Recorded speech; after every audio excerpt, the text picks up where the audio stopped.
значи конфигурацијата на автомобилот, да кажам, е буквално иста. Едина разлика е околу издувниот систем која не е придонесува за никакви перформанси плюс.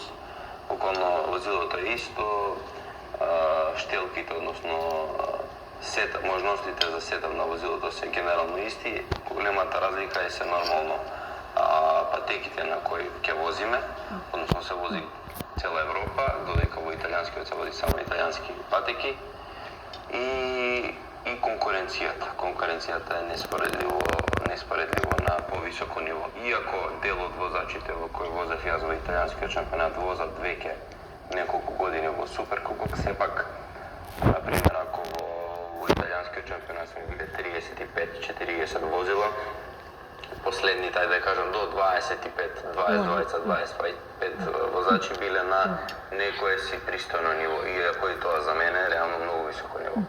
Додека во Суперкупот, од првиот до последниот се, буквално, што би рекли, хај лево. Нема утка, никој не е Суперкупот шампионат кој што може некој да дојде да си ја проба среќата па да си отиде.